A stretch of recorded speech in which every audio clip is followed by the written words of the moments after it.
Ikaw lamang ang kanyang pipiliin higit sa lahat.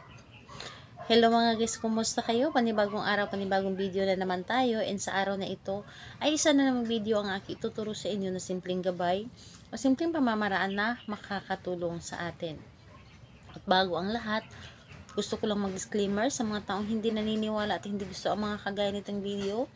Please skip this video and maghanap kayo ng videos na gustong gusto nyo dahil ang video na ito ay para lamang ito sa mga taong naniniwala and gusto mag-try.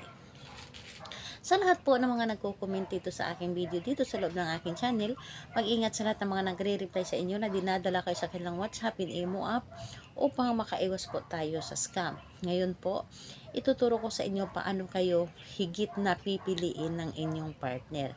Na kahit anong mangyari, kahit sino pa man ang tutol, ipagtatanggol ka niya dahil pipiliin ka niya, ano man ang mangyari, ikaw lang at ikaw lang ang papakinggan niya. Ito ay pwedeng gawin sa parehas ang kasarian, babae ito babae and lalaki ito lalaki, and syempre naman sa ating babae at lalaki na mag-partner. And dito po is kailangan lamang natin dito kailangan lamang natin dito ng kandila. Sa kandila po, kahit anong kulay ng kandila, mas mainam kung meron kayong pink or red na kandila. And kung wala naman, kahit anong kulay na lang, puti, yellow, kahit na ano, except lamang sa itim. Huwag po kayong gumamit ng itim na kandila. So, ayun po. Ito lamang ang dapat mong ihanda, and syempre panindi na rin.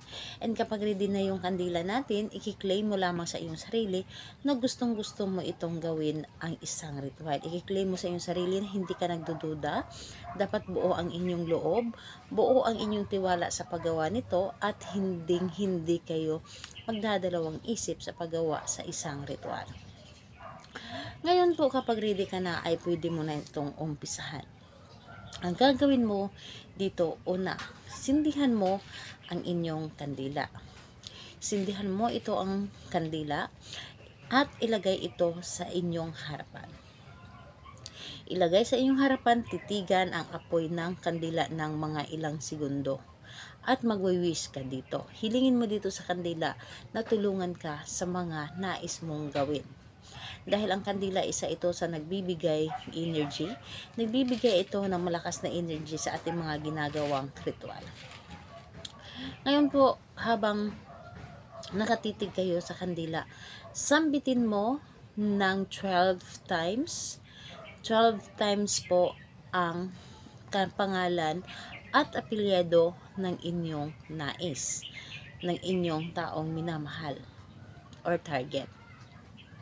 Ganito po, halimbawa, pangalan, apelyido, mamahalin mo ako or pipiliin mo ako higit sa lahat. 12 times po, pangalan, apelyido, mamahalin mo ako at pipiliin mo ako higit sa lahat. Yun po ang inyong sabihin habang nakatitig kayo sa kandila. Dapat nasa focus kayo at walang gumugulo sa inyong isipan habang ito ay inyong ginagawa.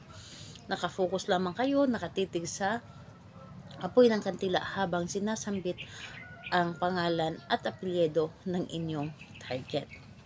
So pagkatapos mong sambitin ng 12 times ang kanyang pangalan at apelyido, hayaan mo muna ng mga ilang minuto ang inyong kandila na nakasindi. At makalipas ang ilang minuto, pwede mga 3 minutes, makalipas ang 3 minuto, patayin mo na ito ang kandila at itago mo ito kung saan pwede mo siyang itago dahil pwede mo pa itong magamit sa ibang ritual na kailangan natin ng kandila na gamit na. Kailan ito pwedeng gawin? Gawin ito sa kahit anong araw at oras bago kayo matulog.